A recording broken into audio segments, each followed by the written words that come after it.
দেখো বন্ধুরা, আমরা যাচ্ছিলাম সিটি সেন্টার বাস স্ট্যান্ডে খাবার দেওয়ার জন্য, যেটা আমাদের এইখানেই। আর আমার নজর পড়ে এই মানুষটার উপরে।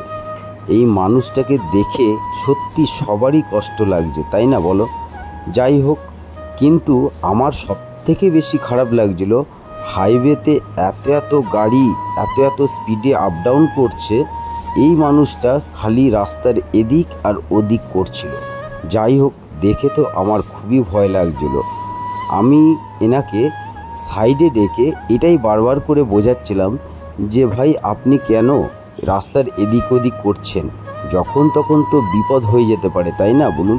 কিন্তু সে চুপচাপ শুনছিল, কিন্তু মনে হলো ওনার একটু বিকৃতি মস্তিষ্ক। যাই হোক, আর কিছু বললাম না।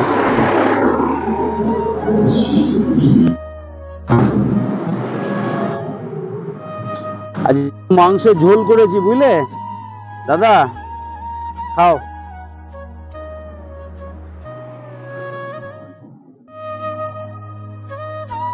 তোমার বাড়ি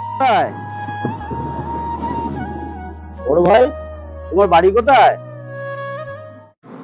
তুমি, আমি দেখছিলাম গাড়ি নিয়ে যেতে যেতে তুমি রাস্তায় ঘুরছো, হাইওয়ে বলে কথা যাবে তো, ওইভাবে রাস্তাতে হাইওয়েতে ঘুরো না, হ্যাঁ বুঝলে বড় ভাই? রাস্তায় ওইভাবে ঘুরো না কিন্তু, কেননা বিপদ আপদ কখন কি হয়ে যায় বলা যায়, তাই না? আমি গাড়ি নিয়ে যখনই যাচ্ছিলাম, আমার ঠিক নজর তোমার উপর পড়েছে যে রাস্তায় তুমি এরকম হাইওয়েতে ঘুরছো, ঘুরো না, হ্যাঁ। তুমি থাকো কোথায়, বাড়ি কোথায়? এদিকে খাও, পেট ভরে খাও, হ্যাঁ।